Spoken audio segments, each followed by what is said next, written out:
O meu nome é Gladson e eu vou embarcar nessa jornada junto com vocês. Então prepare-se e que comece a diversão. Bom, galera, nesse episódio piloto do podcast, nós temos a honra de receber um convidado muito especial. Ele é coordenador da oficina do Playtest e também game designer. Ele vai compartilhar conosco um pouquinho sobre os bastidores da criação da oficina de São Paulo e como ela vem se tornando uma referência aí para entusiastas e designers de jogos da cidade de São Paulo. Então eu vou trazer aqui para a sala o Ricardo Couto. Ricardo, tudo bem? E aí, Gladson, beleza? Tudo jóia. Antes de mais nada, seja muito bem-vindo. Eu quero agradecer aí o seu sim para fazer parte aí do nosso episódio piloto. Agradecer e primeiro de tudo por você ter apoiado, né, essa iniciativa do podcast. Tamo junto. Longa vida ao podcast. É isso aí. Bom, Ricardo, então, eu sei que você gosta de ir direto ao ponto. Então, antes da gente poder falar um pouquinho, entrar no nosso tema, eu queria que você pudesse falar um pouquinho de você. Quem é o Ricardo e como que você chegou aqui nesse mundo de board game, dos jogos? Bom, não vou contar o currículo aqui, mas a ideia é falar um pouquinho da minha relação com jogos. Então, sempre joguei desde criança. A história que acho que todos nós aqui temos, né? Desde os jogos clássicos de Banco Imobiliário, Monopoly, War, etc. E ao longo do tempo eu fui conhecendo outros jogos mais interessantes.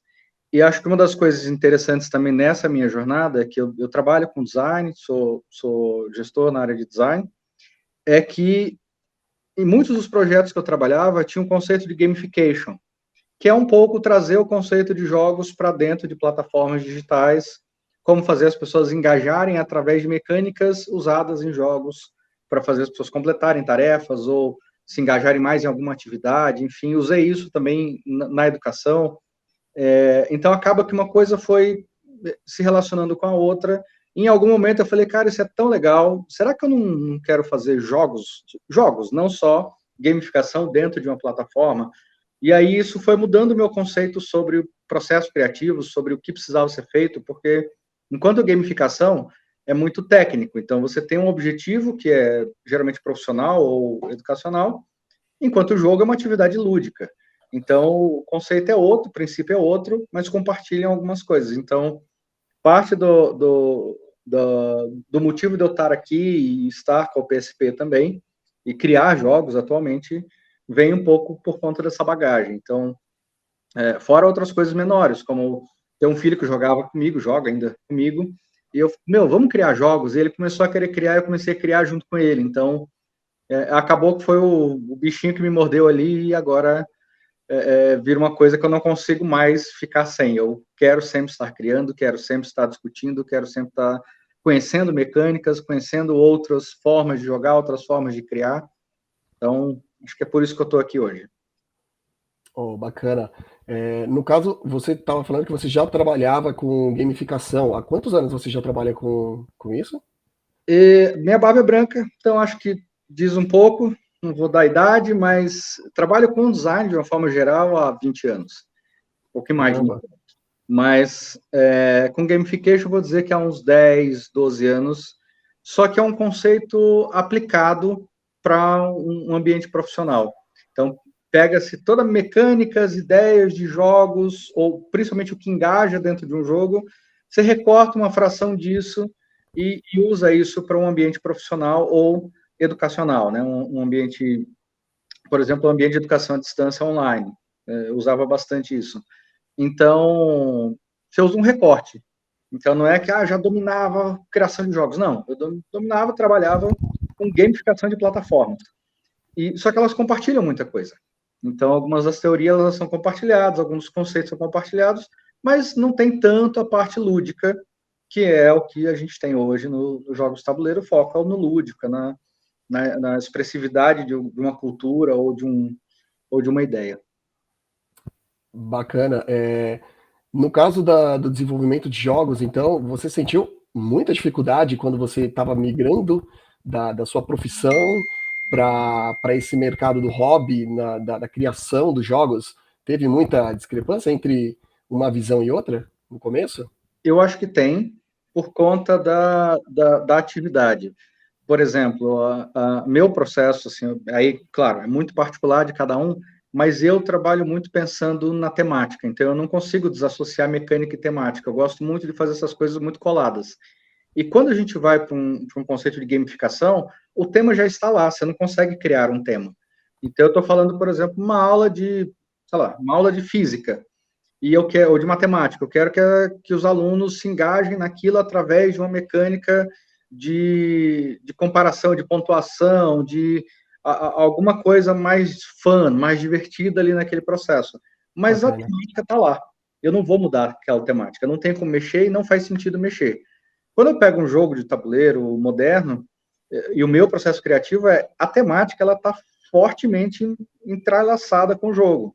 Então, o lado lúdico da história, ele tem que ser muito mais trabalhado. O lore da história, ele tem que ser muito bem trabalhado. Que é diferente de um ambiente profissional, que o tema está lá, ele não vai mexer, você nem faz sentido você mexer muito com ele. Então, essa talvez seja a principal diferença, além, óbvio, da amplitude de mecânicas e formatos e componentes que a gente usa em jogos de tabuleiro e que, geralmente, nesses ambientes são plataformas digitais, então, são coisas imateriais, enquanto aqui a gente está falando de um mundo muito mais palpável, mais físico, a Sim, interação é outra, a forma de reação das pessoas é outra. Então, acho que esses foram as principais grandes diferenças. entendi. Eu acredito que no começo você também devia ter muita dificuldade para testar os seus jogos, né? Para ver como eles funcionavam, porque você falou que testava com o seu filho, mas fora isso, nesse começo, você está falando que você veio no mercado de gamificação. Eu acredito que você não devia, talvez pudesse até conhecer algumas pessoas que jogavam, mas você realizava muitos playtests com o seu jogo, esses playtests eram com pessoas conhecidas, e eu estou fazendo essas perguntas até para a gente poder cair, já entrar no cerne da nossa conversa. Como que funcionava esse processo para você de saber que caminho que o seu jogo estava, se estava indo bem, se não estava, se tinha que corrigir alguma coisa no caminho? Eu acho que essa é a origem da oficina de São Paulo. Um das origens foi essa, porque basicamente quando eu comecei a criar jogos, eu testava com pessoas que eu conhecia. Então, eram amigos ou alguém que eu conhecia, que um amigo que trazia um outro, e cara, tem um amigo meu querendo testar, e eu falava, meu, chama um amigo seu, eles iam chamando e tal. Mas assim, é limitado, é difícil. Você não pode ficar contando com as pessoas o tempo todo para ficar testando o seu jogo e, convenhamos, no começo de todo jogo, ele está quebrado, ele não está legal, ele tem coisa para ajustar, ele está desbalanceado, a experiência não é boa. Acho que, com exceção de alguns raríssimos games design, as primeiras versões estão sempre precisando de ajustes, e às vezes de ajustes bastante densos, né? Sim, Então, eu dependia muito dessas pessoas para testar, e eu sentia falta da troca. Eu sentia falta de trocar com pessoas que também estavam no mesmo processo que eu. Então, eu comecei a conhecer sobre como se fazia isso, eu comecei a pesquisar, pô, como é que faz playtest? E aí eu comecei a ver que algumas práticas do meu trabalho também tem muito a ver com isso, prática de pesquisa com o usuário, teste com o usuário, etc., que tem muita semelhança, as duas coisas. E aí eu comecei a ver, tá, mas como é que eu consigo essas pessoas? Como é que eu consigo jogadores, né, para testar? Ou como é que eu consigo pessoas que eu possa trocar ideias sobre? Como é que eu consigo mais embasamento? E aí eu conheci a oficina do playtest. Eu conheci primeiro a oficina do playtest online, que ela acontece, acho que hoje está acontecendo toda segunda e quarta, e que é interessante, é bacana pra caramba, principalmente para quem não tem acesso aos lugares que a gente pode ir. Aqui em São Paulo a gente tem os lugares que a gente vai, tem Floripa, no Rio, etc. Mas tem cidades que não tem, ou você mora numa cidade pequena, uma cidade mais afastada, enfim. A online é excelente, porque ela resolve isso, ela atende esse público de game designers que não tem condição de estar presencialmente. Só que, ao mesmo tempo, uma das grandes vantagens que eu vejo dos board games, não só como ferramenta cultural e elemento cultural, mas também como um elemento social.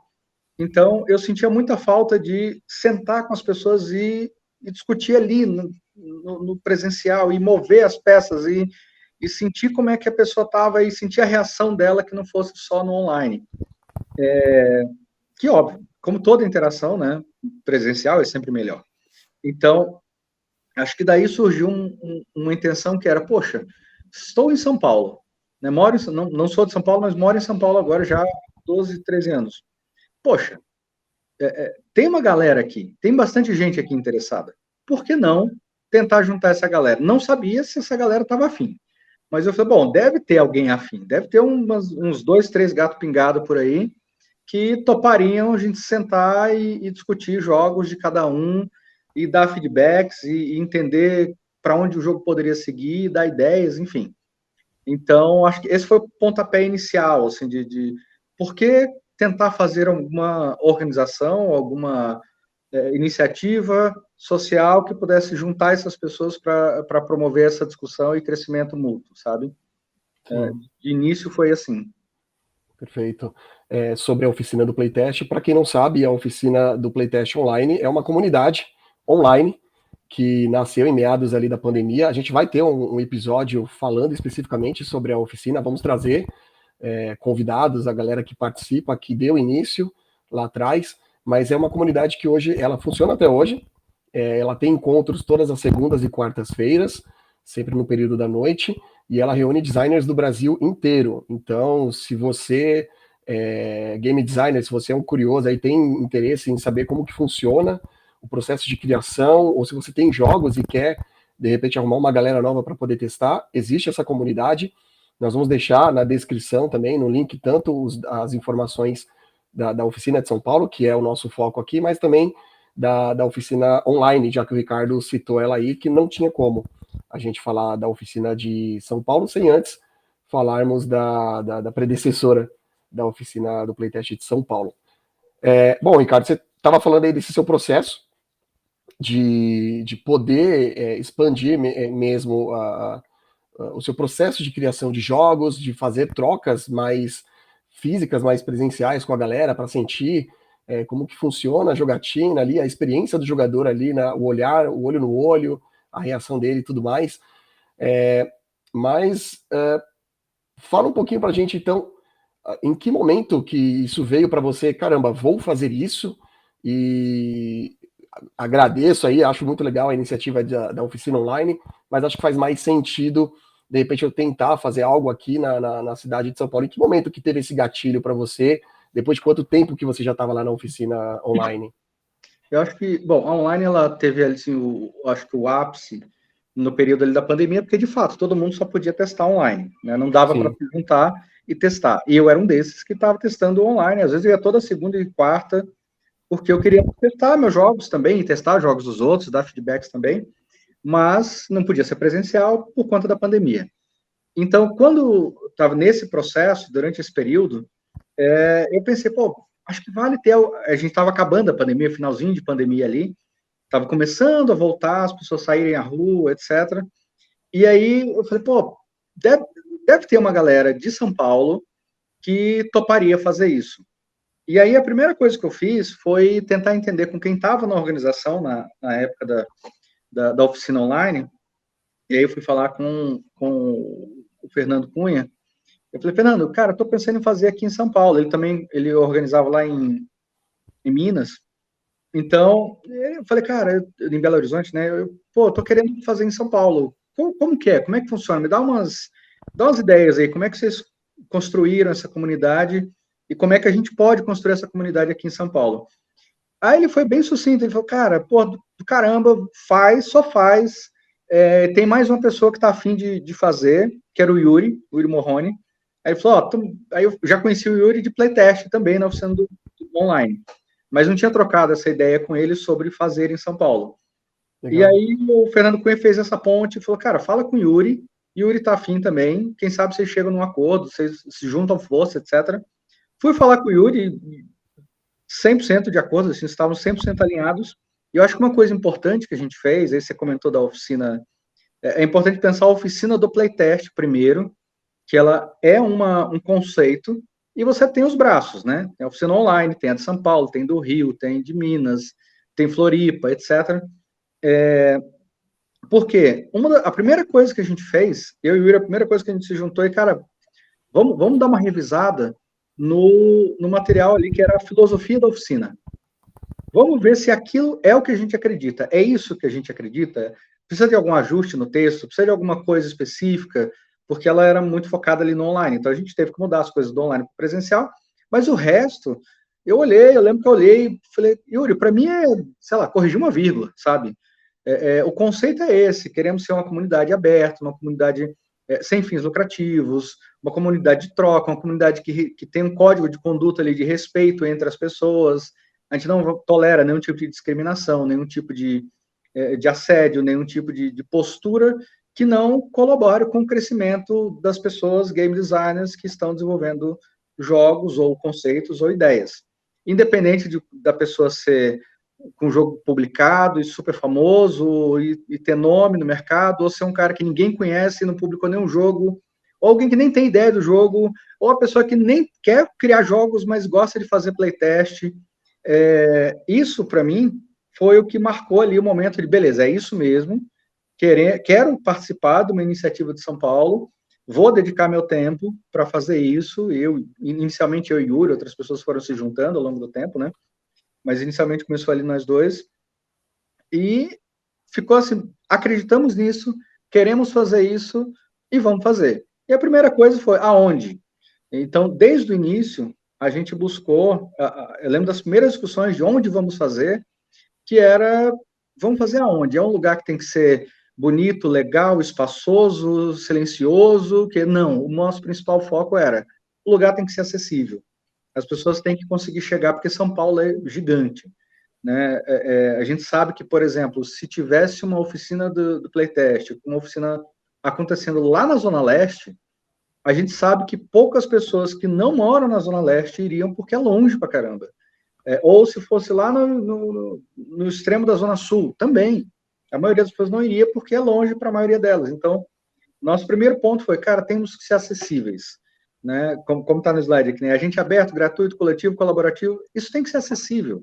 Então, acho que uma das principais coisas eram ser acessíveis em todos os níveis, tanto de local, quanto para o quanto a pessoa é conhecida, ou quanto ela está disposta, ou o quanto ela está engajada, porque a gente tem pessoas que vão numa oficina e passam um mês, 2 meses sem ir, vão em outra, e tudo bem, porque a gente não quer controlar o horário das pessoas, a gente quer que elas aproveitem aquele momento da melhor forma que ela puder e tenham uma recompensa, digamos assim, por isso, que é crescer como game designer, entender com outros game designers caminhos que essas outras pessoas pensaram, criar esse ambiente de troca respeitável. Então, tudo isso colabora para o que a gente acredita que são os objetivos da oficina, né? Então, tem objetivos macro, como esse aqui, de promover a cultura, acho que isso é parte do nosso objetivo macro, a gente quer promover a cultura de jogos de tabuleiro, a gente entende isso como um componente cultural do nosso momento. A gente quer estimular novos designers a começarem as atividades, assim como designers que já estão no mercado, já estão com jogos publicados, enfim, a gente quer estimular essa criação coletiva de todo mundo que participa da oficina. A gente faz isso através dos momentos da oficina e outros espaços que a gente abre também para esse diálogo. Bacana. Iniciar uma iniciativa, começar uma iniciativa não é algo fácil, é algo que exige um certo nível aí de responsabilidade, de gestão e controle, de organização, e primeiro, e acima de tudo, de acreditar no projeto para fazer ele seguir em frente. Como que foi isso para você? Você tem alguma experiência, você tem algum background em relação a isso, para que isso viesse na sua cabeça? Porque assim, pensar, todos nós pensamos, mas executar não é para qualquer um. E você foi um cara que fez acontecer. Você tem um background que você pode compartilhar com a gente aqui? Acho que tem algumas coisas que são interessantes nisso. Primeiro é acreditar que pode dar certo, acho que é a primeira coisa. Mas eu sou muito pé no chão. Então, desde o início, eu pensei, cara, vou botar um esforço aqui. Se não der nada, não deu, mas pelo menos eu tentei. Pelo menos eu saio com a cabeça limpa que, tentei, queria fazer acontecer. Aconteceu, beleza, mas aconteceu e está acontecendo. Eu tenho, sim, uma experiência prévia. Acho que tem 2 coisas sobre essa experiência prévia. Eu sempre me dediquei a alguma coisa que não tivesse fim lucrativo. Então, obviamente, eu sempre tive um trabalho, sempre tenho minha renda, tudo normal. Só que eu sempre me dediquei um tempo da minha vida, da minha carreira toda, a alguma coisa paralela. Então, por muito tempo, né, quando eu fui construindo minha carreira na área de design, eu fui presidente da IXJ São Paulo. Eu fundei o IXJ Recife e aqui em São Paulo depois eu assumi. A IXJ é uma associação de designers de interação, é uma instituição global, é internacional e ele tem capítulos. Então aqui eu fui o quê? Entre Recife e aqui eu fui, sei lá, 9, 10 anos presidente dessa associação. Nunca ganhei R$ 1, não pode, é vetado, é fim lucrativo, etc. Mas eu me sinto parte de uma comunidade. Eu me sinto colaborando com a comunidade, retornando para a comunidade algo que eu construí. Então, construí minha carreira em design, hoje tenho uma posição bastante confortável e devo parte disso a tudo que eu colhi dentro desse mercado de design. O que eu entendo? Atuei com essa instituição por muito tempo, então pense que era até um pouco mais formal do que aqui na UPSP, porque chegou um momento que a gente tinha CNPJ, tinha toda uma organização, tinha toda a burocracia, então um pouco dessa organização eu já levei muito tapa lá atrás. Então, um pouco dessa porrada eu já levei em outras iniciativas. Então, para cá, eu comecei a trazer, ok, então, o que eu não vou fazer? O que eu não vou errar de novo? Eu não vou errar nisso, não vou errar naquilo, e sei aonde, mais ou menos, não sei tudo, óbvio, mas sei um pouco aonde que eu posso otimizar o meu tempo, porque aqui ninguém aqui está ganhando dinheiro.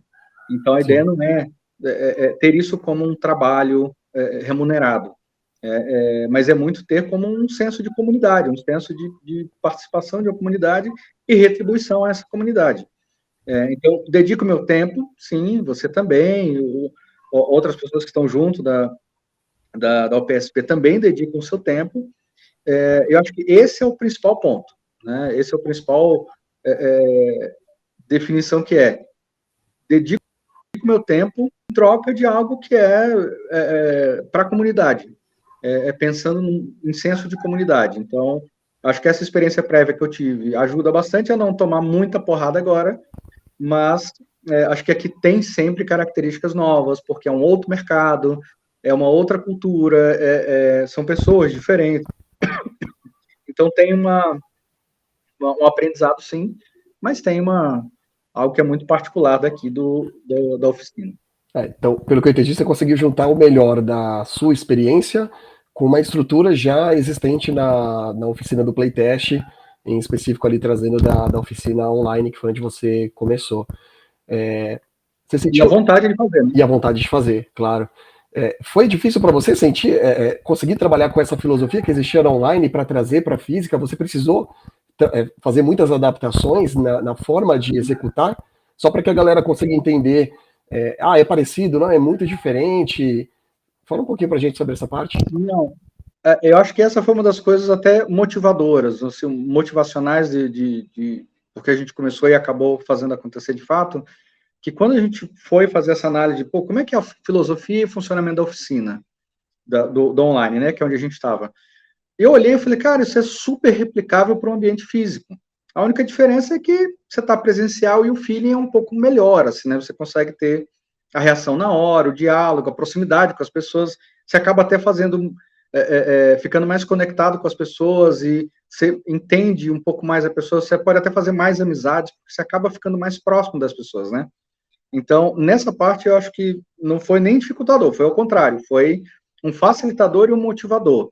Eu acho que as únicas coisas que a gente realmente mudou do processo do online foram as coisas paralelas. Então, por exemplo, o que a gente mudou? A gente mudou o formato da fila, por exemplo, porque a gente entendeu que poderiam ter um formato que fosse mais interessante e mais justo com as pessoas, porque a gente começou a perceber nos primeiros modelos em que a pessoa vinha, trazia um jogo, aí vinha daqui a pouco, faltava um dia, porque, enfim, coisas acontecem, né? Você não está disponível o tempo todo, principalmente para algo que não é trabalho, é muito mais uma atividade que a gente leva super a sério, mas ela não é uma atividade laboral, né? A gente não está ganhando dinheiro com aquilo, então você não tem uma obrigatoriedade de estar lá toda quinta-feira. E aí as pessoas faltavam e teve gente super penalizada porque ia para o final da fila, e aí demorava para apresentar, demorava 1 mês e meio para apresentar, ou gente que apresentava aí 3 semanas depois estava apresentando de novo, aí 2 semanas de novo. Então, talvez essas mudanças foram paralelo, né? Mudar a fila, mudar que a gente tem eventos também, então a gente começou já participando de eventos, e que no online está um pouco mais difícil. Então a gente tem a ver adaptações e ampliações, mas o conceito base, o núcleo, não mudou. O núcleo é o mesmo, que é a participação respeitosa, a participação acolhendo todo tipo de nível de game designer, seja iniciante, seja experiente, enfim, e mesmo quem não é game designer. Hoje a gente tem pessoas que vão em algumas oficinas e eles não estão criando jogos, mas eles querem ir para testar protótipo, para dar feedback, para dizer, gostei, não gostei, gostei disso, não gostei, só para colaborar. Então, esse era um dos objetivos que a gente tinha também. Ricardo, ainda só para a gente não perder essa sequência aqui de perguntas relacionadas ao início da UPSP, beleza, você falou que lá atrás, quando você teve a ideia, você fez o convite para o Yuri, o Fernando foi lá e deu a bênção dele. Até aí, beleza, uma pessoa convencida a participar, a se encontrar contigo, um maluco, né? Mas fala pra gente como que foi o primeiro dia, né? O day one da oficina de São Paulo. Foi muita gente, a galera se engajou logo de cara. Compartilha com a gente como que foi esse processo, eu estou muito curioso para saber. Eu acho que a primeira, eu lembro que a gente teve a discussão de onde fazer, aí assim, vamos fazer ali na PlayEasy. E aí a gente decidiu que seria na PlayEasy, porque ele é mais acessível, seria fácil para a maioria das pessoas chegarem.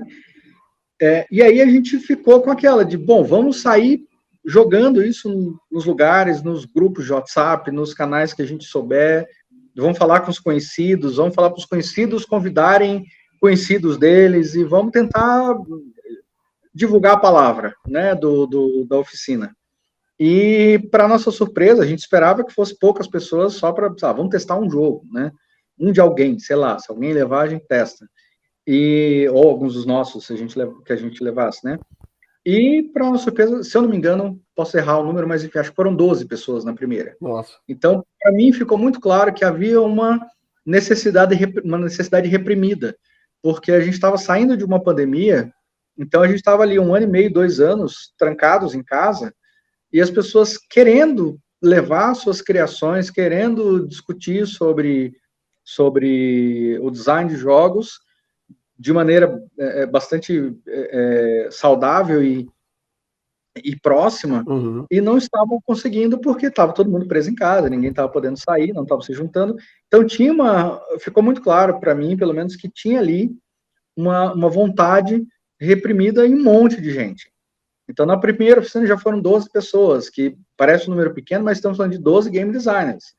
Então, estamos falando de 12 pessoas entusiastas em criação de jogos de tabuleiro, não só em jogar. E até a título de informação, para a galera que não sabe, o Ricardo ele está falando de número 12. 12 é a média de pessoas que costumam aparecer, então é a recorrência constante dos encontros que já vem acontecendo já há um bom tempo.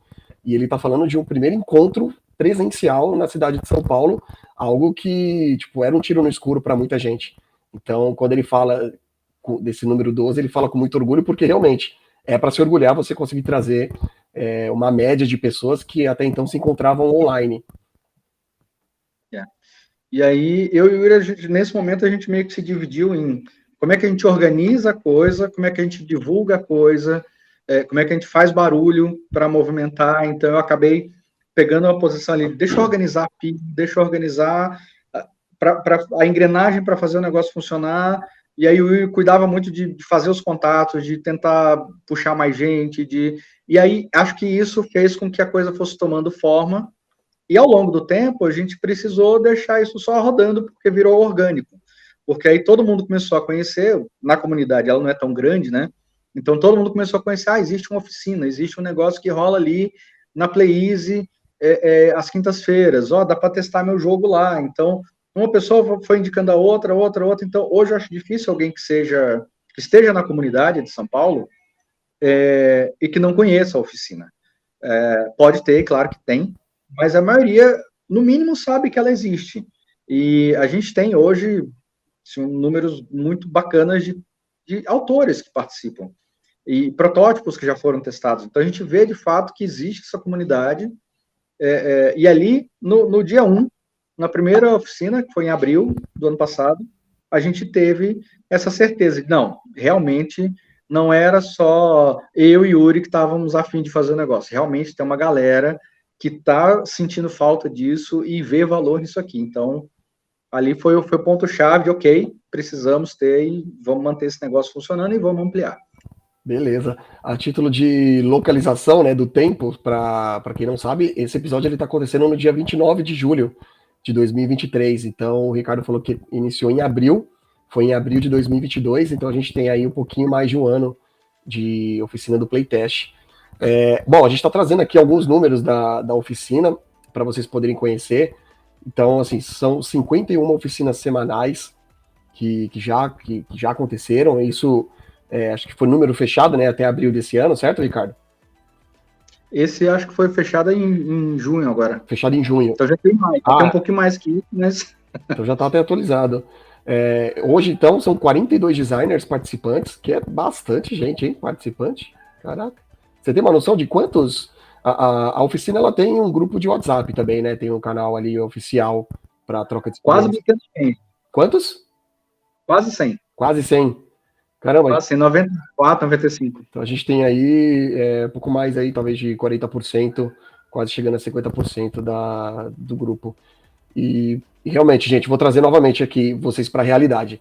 Nós não somos uma mega comunidade de milhões de pessoas, então falar nesses números para a gente, em termos de comunidade de game designer, é um número relevante, é um número significativo, principalmente entre aqueles que estão no grupo e aqueles que são ativos, que participam.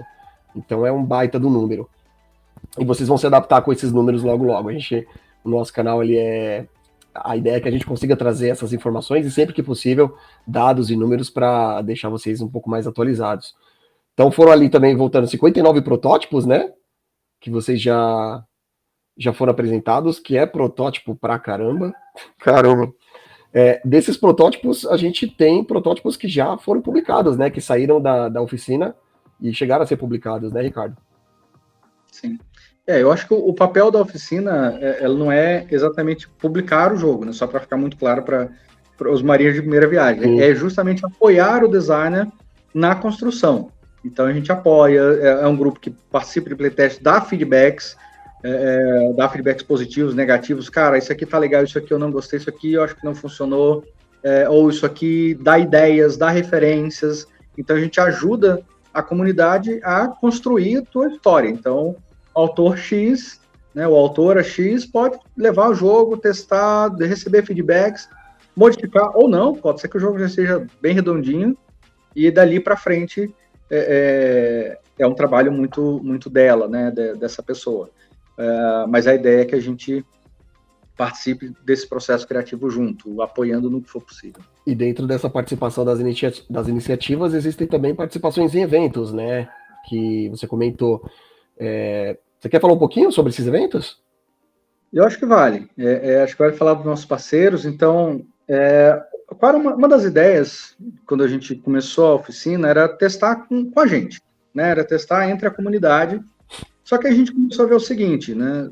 É meio óbvio, mas enfim, né?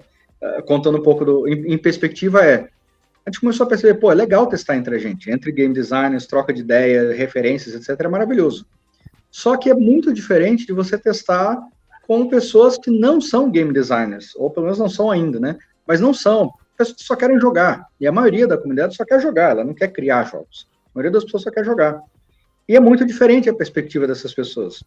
Porque eu, quando jogo um jogo, você, enfim, todo mundo da OPFP, é quase impossível você não jogar um jogo novo e não ficar questionando como aquela mecânica funciona. E a maioria das pessoas só joga e se diverte. Então a gente começou a falar, como é que eu faço agora para trazer, para ampliar esse braço da OPSP, para também testar com pessoas que não sejam game designers, para sair um pouco do nosso clubinho ali, né? Então, como é que a gente faz isso? E uma das coisas que a gente pensou tem um monte de evento rolando. A gente tem o Joga na Mesa, que acontece mensalmente, a gente tem o BGZO, que acontece mensalmente, e esses dois a gente foi falar com as pessoas, e aí deixo aqui muito obrigado e a parceria de sempre com a Luísa, do Joga na Mesa, um amor de pessoa, com o Renato, do BGZO, também que acolheu a gente de cara. Beijo, Renato, Rodrigo. Renato, Rodrigo, sim. Por quê? A gente percebeu que ali era uma oportunidade para a gente expandir um pouco a oficina. Então, ali a gente percebeu oportunidades para expandir a oficina além da oficina. Então, a gente começou a falar com esses organizadores de evento e, pô, será que a gente pode levar um protótipo? Por quê? Porque, primeiro, é legal para a comunidade ver que tem autores brasileiros trabalhando. Então, não é uma coisa que lançou um jogo e ninguém estava sabendo. Não, tem uma galera trabalhando nisso, tem uma galera desenvolvendo jogos, levando isso a sério. Então, ao mesmo tempo, é bom para quem participa da oficina, é bom para os designers, ao mesmo tempo que é bom para o evento, porque ele tem um outro flavor ali, tem um outro assunto, que é não só vai lá e joga, mas, cara, vai lá e joga jogos consagrados, jogos que estão sendo lançados, isso é do caramba e tem que ter, ou só vai lá jogar e passar uma tarde super divertida, mas também joga um protótipo, joga com o autor, né, um jogo que nem foi lançado, que está ainda em desenvolvimento, ajuda esse autor. Então, é um senso de comunidade que a gente viu que cabia super. Então, a gente fez a primeira parceria com Joga na Mesa, logo em seguida, acho que no mês seguinte, ou no mesmo mês, a gente fez a parceria com o BGZO.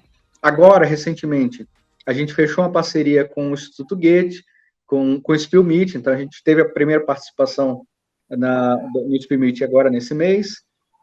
A gente teve uma participação massiva no DOF, na área de protótipos, e junto com a Ludens Lab e com a organização da Labareda. Então, a gente teve uma presença muito forte com essas outras iniciativas que a gente entende que não só dão visibilidade para a gente, mas movimentam a comunidade como um todo. Então, a participação em evento não é só para dar visibilidade para o PSP, mas principalmente para fazer com que a comunidade se mova em prol do desenvolvimento dos jogos. Então, é fazer com que, não só editoras, mas editoras, que lojas, outras pessoas, jogadores, enfim, a comunidade conheça que tem grupos trabalhando em desenvolvimento de jogos, que essas pessoas possam contribuir e, eventualmente, se elas tiverem ideias ou quiserem se aprofundar, começa a fazer um jogo, você vai ter suporte da oficina. Então, começa a fazer, mas não sei fazer, nunca fiz. Todo mundo nunca fez em algum momento da vida. Então, vem, né, traz sua ideia, vamos discutir ela, vamos pensar junto, vamos dar ideias para você, dar referência, e a gente constrói esse conhecimento coletivo de uma forma proveitosa para todo mundo. Então, a ideia de participação de eventos é muito essa, de movimentar a comunidade e levar os nossos participantes para frente do palco. Digamos assim, nosso trabalho é dar um empurrão para eles. Bacana.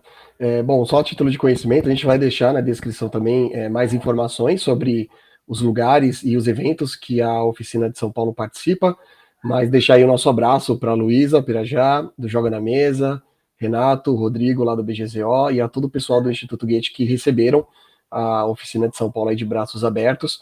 E aí eu faço o convite para vocês que têm interesse de conhecer mais ali sobre os jogos que a Oficina de São Paulo está sempre apresentando, para ir nesses eventos.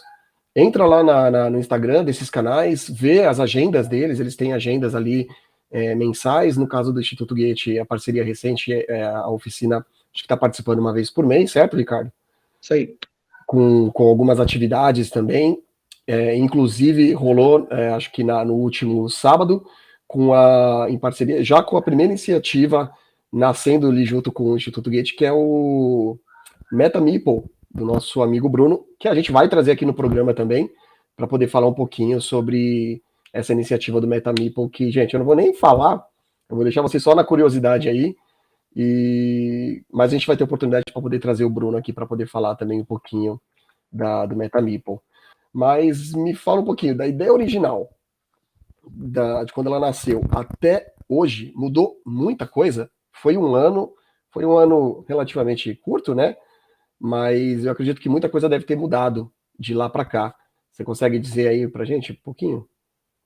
Eu acho que mudou um pouco a nossa primeira expectativa. Eu acho que a gente esperava que fosse uma coisa pequena, mas eu vi que dá para ser algo muito maior, então acho que isso mudou e, consequentemente, isso mudou a nossa postura. Sim. Então, acho que alguns exemplos, né? Esquecemos de falar da Bravo Game Test, a gente fez um evento também com a Bravo, Boa. outro parceiro também. Um abraço para a galera da Bravo aí. Mas só para não esquecer, para não passar batido. Sem dúvida. Mas uma das coisas que a gente percebeu é que dá para fazer mais. E a comunidade precisa de mais ainda. Então, essa iniciativa aqui, desse canal, acho que é já um sintoma dessa necessidade, que a gente precisa criar conteúdo voltado para game designers. Então, tem muito criador de conteúdo focado em board games, de uma forma geral. Né? Tanto fazer review, quanto regras, quanto unboxing, falar sobre mercado, enfim. Existe bastante e acho ótimo que tenha, e tem que ter mais ainda. Mas, quantos a gente tem falando sobre o design de jogos? Falando sobre o processo criativo, falando sobre a construção disso. A gente tem, eventualmente, algumas entrevistas com game designers em alguns canais, que é super bacana, acho maravilhoso, mas o canal não é só sobre isso. Ou ele não trata isso como uma primeira relevância. Normal, super normal. E eu acho que essa necessidade a gente tem. O tempo todo a gente tem lá nos nossos canais, né, no WhatsApp, enfim, a gente discute lá ideias, mecânicas e trocas, e como é que o cara pensou essa mecânica, baseado em quê, como é que o jogo mudou. Você tem alguns lugares que publicam diário do game designer, né, como é que foi a construção do jogo, como é que foi a construção da ideia, do conceito, e a gente acha isso maravilhoso e quer entender. E que conteúdo a gente tem isso em português? Não tem, né? Então, é uma necessidade que a gente viu. Os próprios eventos que a gente falou agora há pouco, a priori, não existia ninguém falando precisamos ter protótipos nos eventos. Não tinha ninguém falando sobre isso exatamente. Ninguém precisamos ter. Não. A gente que foi lá e meteu as caras e falou, gente, vamos botar uns protótipos aqui? Podemos trazer uns protótipos? E aí, a gente viu que isso dá jogo. Isso, né, duplo sentido. Mas, enfim, foi maravilhoso, porque todo mundo começou a perceber. O MetaMeeple, que é outra iniciativa, também é um assunto, o Bruno vai falar bem melhor que eu sobre isso, mas são temas mais teóricos. E é uma base teórica que a gente percebe que falta, no geral. Que às vezes as pessoas sentem falta, ou às vezes não sentem falta, mas, poxa, olha, tem isso, tem uma teoria sobre isso, dá para aprender sobre isso. Pô, do caramba, isso me ajuda como designer a projetar algo melhor, a pensar um jogo mais interessante, ou um jogo que engaje mais, ou um jogo que funcione mais para o que eu estou imaginando. Então, tudo isso partiu desse primeiro ano da gente entender que a necessidade não é só o playtest. A necessidade é o playtest, é levar para fora, é dar visibilidade para os designers, é gerar conteúdo para essas pessoas, é gerar discussões profundas e relevantes sobre os temas de game design. Então, é algo um pouco além do só sentar e jogar. É sentar e jogar, mas teorizar sobre, entender por que a mecânica X funciona em tal modelo e por que não funciona em modelo Y, quando que eu deveria usar uma ou outra, ou quando eu posso mesclar e criar uma outra mecânica. Esse tipo de discussão, ela partiu desse primeiro ano de entender que precisamos fazer o feijão com arroz, que é playtestar. E além disso, precisamos do quê? E aí outras iniciativas vão surgindo a partir daí. Acho que esse é o principal aprendizado que a gente teve desse primeiro ano e a evolução para os próximos. E pelo que eu venho acompanhando, houve uma baita mudança, né? Muitas coisas aí chegaram, novas parcerias. A gente não comentou também, acho que sobre a parceria que acabou sendo firmada com a PlayEasy, né? Para participar nos encontros a cada 15 dias, na Encounter também, né? Que acontecem os encontros. Então, um abraço e o agradecimento aí direto a todo o pessoal que faz parte da equipe dessas duas casas de jogos que sempre recebem a gente, faça chuva, faça sol, em eventos, quando eles também têm eventos lá, eles sempre abrem um espaço para que os protótipos, para que a oficina possa participar, e isso só reforça o quanto essa galera desse mundo, nosso mundo de jogos, eles estão abraçando cada vez mais, né, as iniciativas do playtest, as iniciativas da comunidade de game designer. Então, deixar aí o agradecimento para essa galera. E aí eu vou já entrando numa pergunta um pouquinho mais técnica agora, Ricardo. Beleza, vocês participaram de muitos eventos, conseguiram muitas parcerias, a galera abraçou já a ideia da oficina de São Paulo desde o início, mas hoje, com essa quantidade toda, esses 42 designers participantes, Conta pra gente como que funciona o critério que é utilizado hoje na oficina de São Paulo para selecionar os protótipos que vão ser testados. Se você conseguir fazer uma ponte, uma correlação, tanto do critério para participar dos encontros semanais, como também o critério para participar dos eventos, né? Porque eu sei que existe, não é qualquer um, não é, levantou o dedo, vai. Então, fala pra gente como que funciona esse critério hoje. Bom, de forma bem simples, nós temos duas filas, né? Então, tem uma fila para oficina e uma fila para eventos, que são coisas realmente diferentes.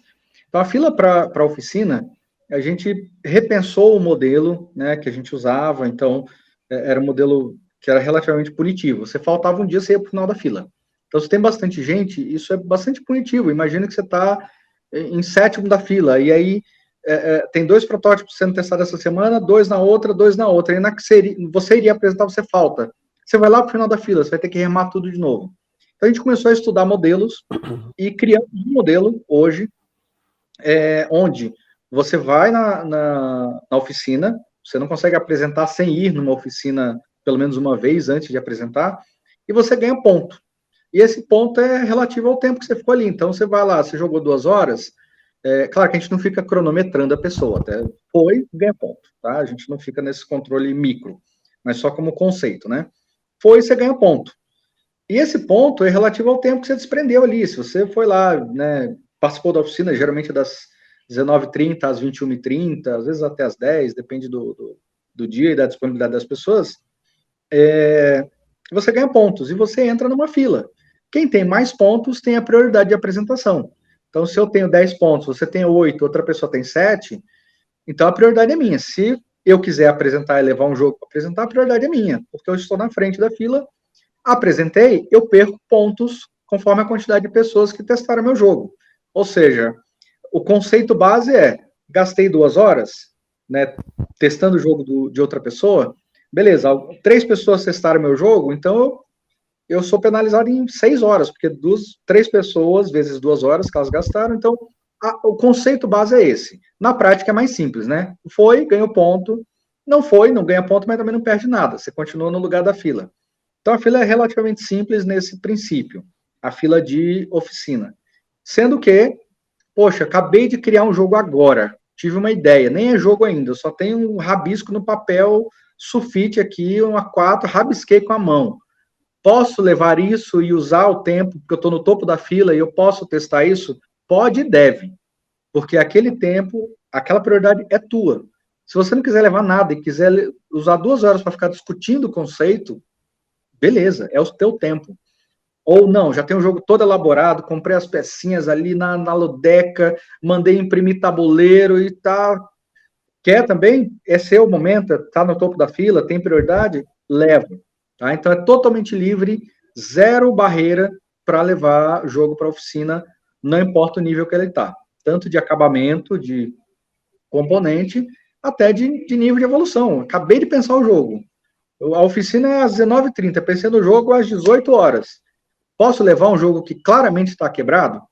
Posso, deve, leva. Né? Vamos discutir o jogo, vamos brincar com ele assim, vamos ver o que acontece.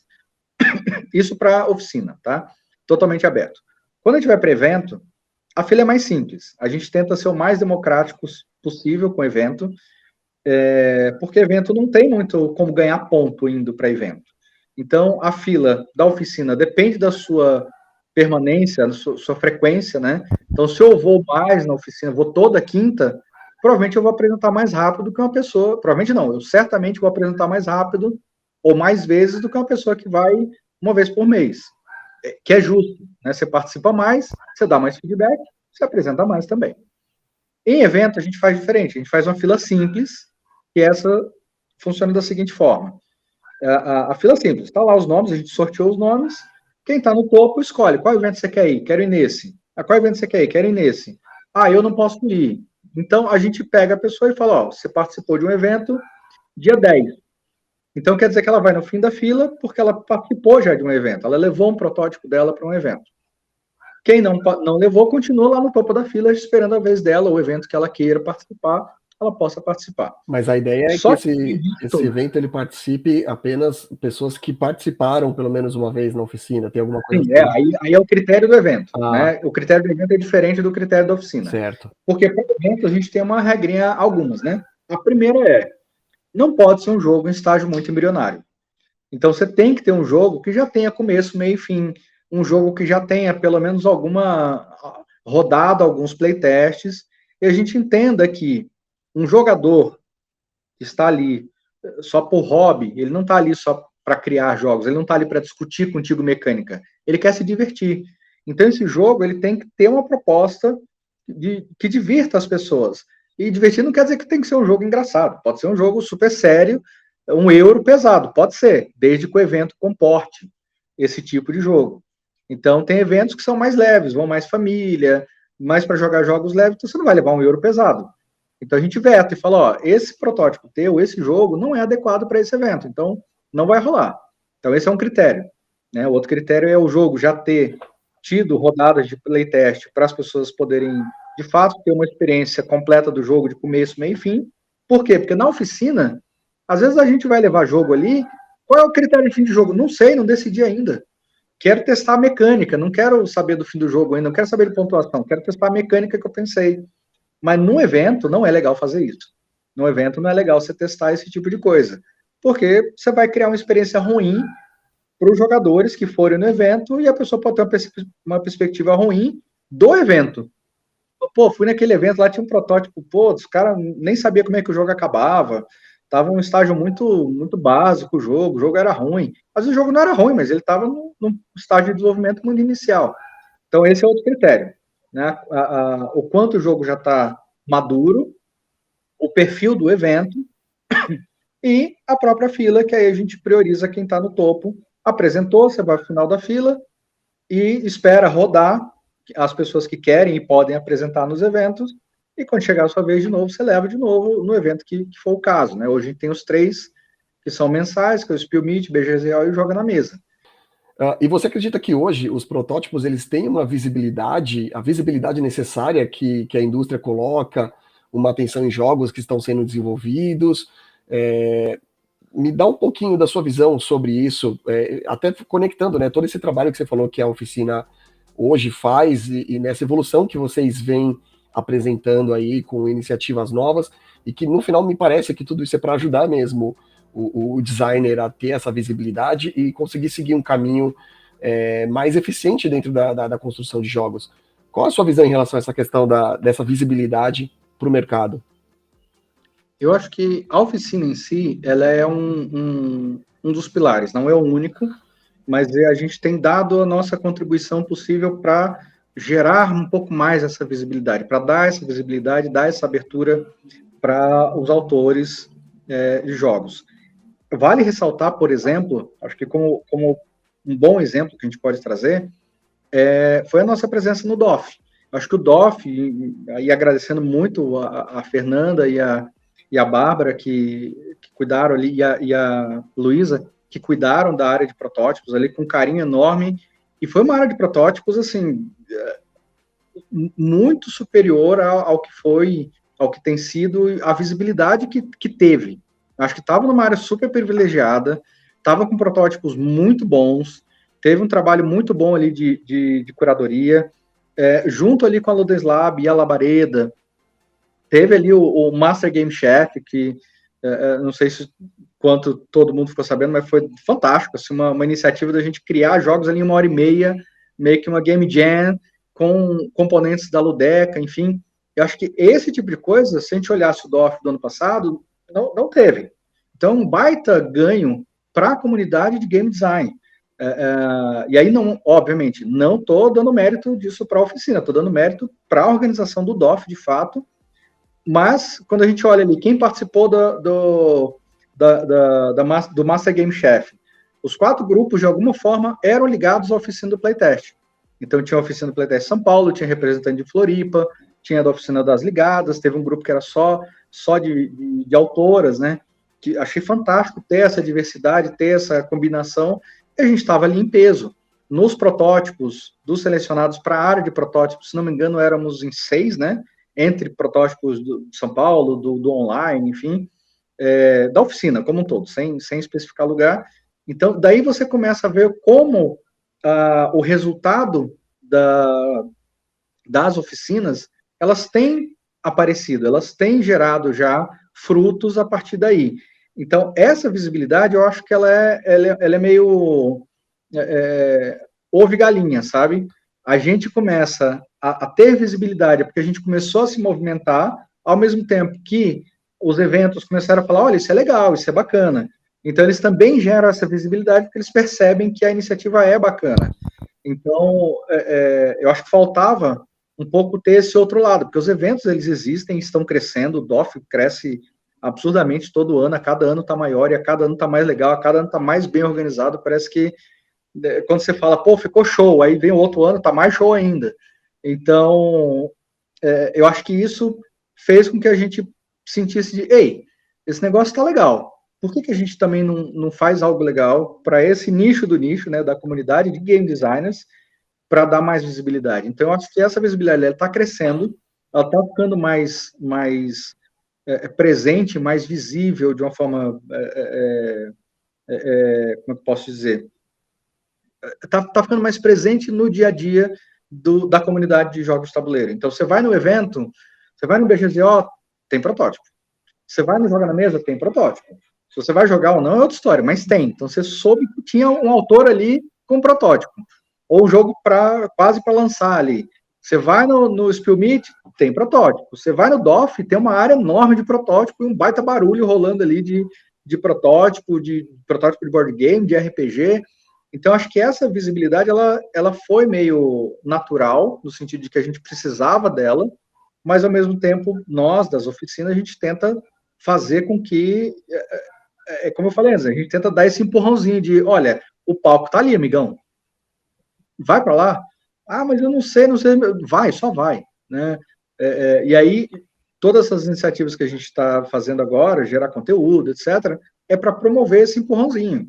E, pô, como é que eu faço para criar um sell sheet?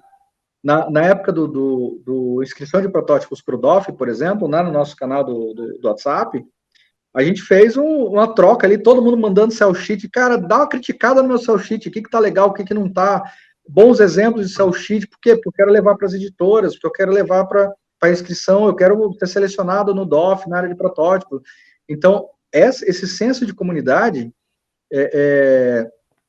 ele fez com que a visibilidade de protótipos também fosse um pouco mais predominante. Você imagina, se a gente tivesse, foi recorde de inscrição de protótipos, né, para o DOF, para a área de protótipos, em parte porque a gente estava também movimentando, não é só responsabilidade nossa, não estou botando crédito só para a gente, mas a gente tem a nossa parcela de ampliação dessa visibilidade dos designers e dos protótipos que eles criam. Não tenho dúvida.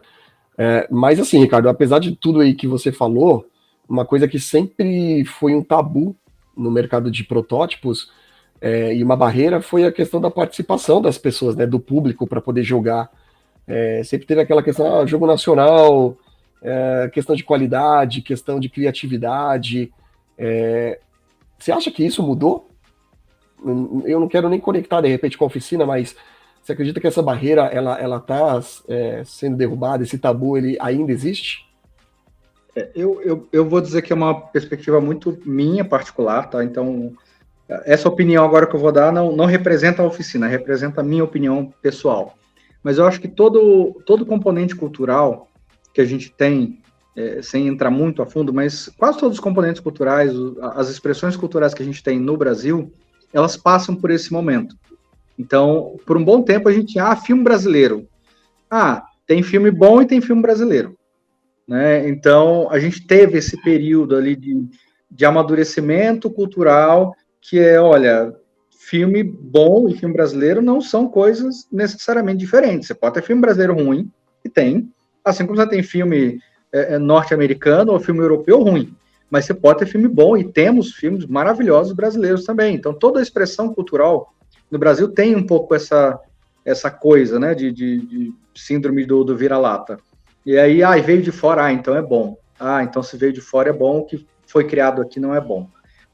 Então eu entendo que como é também um processo criativo, também é uma expressão, jogos são uma forma de expressão cultural e faz muita referência às tuas crenças, à tua vivência particular e expressa um pouco disso a gente expressa um pouco disso através dos jogos. Eu acho que passa também por esse ciclo de é nacional, então não deve ser tão bom, né? É um autor que é desconhecido, mas é da Alemanha. Pô, esse cara deve fazer um euro maravilhoso. Agora, o cara que fez aqui no Brasil, gastou 2, 3 anos desenvolvendo um euro, não deve ser tão bom porque ele é brasileiro. Então, eu acho que esse pensamento, ele não é padrão, óbvio, não é todo mundo que pensa assim, mas eu acho que ele passa por esse amadurecimento coletivo, de que os jogos brasileiros, sendo feitos por autores brasileiros, podem ser e são tão bons quanto o jogo feito em qualquer lugar do mundo. Carregam, claro, uma carga cultural que é brasileira, óbvio, mas não tem como, né? Mas isso não quer dizer que ele é menor ou é pior, quer dizer que ele traz uma carga diferente. E pode ser, inclusive, isso seja o grande lance dos jogos brasileiros. Pode ser que tenham essa carga cultural brasileira, esse jeito brasileiro, que não seja gambiarra, né? Mas pode ser também, mas que tem um jeito brasileiro e uma estética, não só uma estética, um conceito, de fato, que traz um pouco da nossa cultura. Então, eu acho que, ao longo do tempo, essas ideias, assim como no cinema, né, que é o exemplo que eu usei aqui, ele também foi sendo modificado e hoje se vê menos pessoas falando tem filme bom e tem filme brasileiro. Então, eu acho que ao longo do tempo a gente vai amadurecendo. E como é que a gente amadurece? Com autores brasileiros publicando jogos bons. E aí você começa a ver, poxa, tem um jogo que saiu, poxa, foi referenciado em Essen, e tem bons reviews, e tem boa avaliação, e as pessoas lá fora estão falando bem. Poxa, então, não quer dizer que a brasileira é ruim, quer dizer que o jogo brasileiro pode ser bom e pode ser até melhor do que jogos de outros lugares. Então, eu acho que esse processo de amadurecimento, ele está acontecendo. Então, a gente está nessa transição e a nossa colaboração é justamente garantir que, olha, tem autores brasileiros que estão trabalhando duro, olha como eles estão fazendo jogos, olha como eles se preocupam com a qualidade das coisas, da mesma forma com o alemão, da mesma forma com o francês, da mesma forma com o americano. Então, para mim é um processo transitório que a gente está vivendo e temos que todos os dias bater nesse martelo de, olha, a gente é tão bom quanto. E se a gente não for tão bom quanto, a gente vai estudar e ficar tão bom quanto e vai lançar jogos melhores do que qualquer lugar do mundo. Acho que o princípio é esse, não é o lugar que a gente está que faz com que a qualidade seja pior. É muito mais uma expressão cultural e que ela pode ser boa, pode ser bem feita, pode ser mal feita em qualquer lugar do mundo. Obrigado pela sua visão, por compartilhar. Acho que isso só enriquece ainda mais essa nossa conversa e todo o trabalho que a oficina do Playtest de São Paulo vem realizando, né? Acho que gerar movimento, né? A gente precisa ter mais iniciativas, mais projetos e a comunidade como um todo participando, né? Editoras, game designers, comunidades como um todo e todo mundo que faz parte aí desse universo. Bom, gente, a gente está chegando aí em momentos finais do nosso programa. Vou chegando às perguntas finais, mas antes eu queria deixar aqui registrado para vocês, para que vocês possam continuar acompanhando tudo que a gente fala aqui no podcast. Pedir encarecidamente aí, né, que vocês sigam o nosso canal, não deixem de seguir esse nosso perfil. Vocês vão ouvir falar muito ainda sobre o podcast. Então a gente quer muito que vocês recebam aí todas as notificações quando os próximos episódios forem surgindo, que vai surgir muito assunto bacana.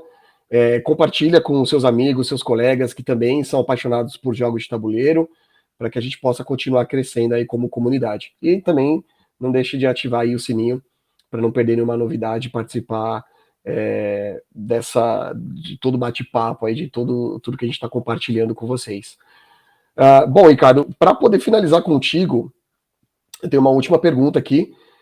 Como a comunidade de game designers ela pode se envolver e participar ativamente da oficina do Playtest? Né, a gente falou de muita coisa aí, mas como que a galera que está conhecendo, está ouvindo a gente agora e de repente descobriu que existe uma oficina, que ela se encontra aí semanalmente, como que ele faz para participar disso agora? A gente é bem aberto, então é basicamente só chegar, né? Só chegar nas oficinas que a gente faz semanalmente, toda quinta-feira. Acho que para saber aonde vai ser e como vai ser, temos o site, temos o Instagram, oficinadoplaytest.com.br, tem lá o site da oficina como um todo, né? E aí ele direciona para de São Paulo, para online, para as outras, enfim. E ali você encontra o nosso canal do WhatsApp, que é o nosso canal principal que a gente usa. E ali a gente diz onde é que vai ser o evento, a oficina. Essa semana é na Encounter, na outra semana é na Play Easy. Sempre às quintas-feiras, 19h30, até em torno de 21h30, 22 horas. E é só chegar, não tem que se inscrever, não tem que fazer nada, é só chegar. Ah, não quero participar de mais um grupo do WhatsApp. Beleza, vai lá e só chega. A gente vai estar lá, se identifica, quem que é da oficina aqui? A gente vai estar lá, a mesa que a gente vai estar lá fazendo barulho e jogando e discutindo. Só chegar e falar com a gente. Claro que eu sugiro estar no grupo, porque rola umas discussões maravilhosas no grupo, trocas fantásticas ali dentro, fora piada ruim, que a gente conta também o tempo todo. É padrão, parece que todo game designer também gosta de contar piada ruim, mas, né, somos todos piadeiros horríveis. Sempre. Mas é basicamente chegar e participar, não tem nenhuma marra, nenhum limite. Ah, mas não conheço muito, nunca fiz jogo. Pode ir também, pode entrar só para discutir, só para debater, só para trocar ideia e jogar junto. A ideia é vir e jogar, basicamente é isso. Show de bola. Recomendo fortemente a participar do grupo, gente, porque das comunidades que nós aqui participamos, a oficina do Playtest de São Paulo, ela é muito ativa no WhatsApp, principalmente. Tem muita troca lá, não é só nos encontros semanais. Acho que isso faz parte do processo também. Bom, Ricardo, eu quero agradecer novamente aí a sua disponibilidade. A gente passou um pouco do horário, mas é o nosso episódio piloto, então, como todo piloto, a gente sempre é surpreendido. E aí essa é a nossa surpresa, aí, um conteúdo mais rico para a galera. Eu acho que a gente conseguiu abordar bastante coisa, fugimos um pouquinho, mas acho que você conseguiu dar uma visão geral sobre a oficina. Você quer deixar algum recado final? Você já falou um pouco aqui do canal, né, da oficina, mas você quer fazer algum comentário final aí para a galera? Não, só vem, joga com a gente, participa junto, e se tiver tempo disponível, interesse, vontade, ajuda a gente, porque iniciativa não falta. Acho que somos todos voluntários aqui, então a ideia quer colaborar, pode colaborar de alguma forma, e aí tem N formas para colaborar, só vem, só de participar das oficinas já está colaborando, só de trazer jogos e dar feedback, jogar junto e discutir, já é super válido. Então, só vem.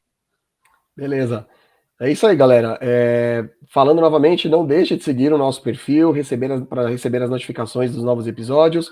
Compartilhe com seus amigos e colegas que também são apaixonados por jogos, para que nós possamos crescer juntos e continuar criando uma comunidade incrível.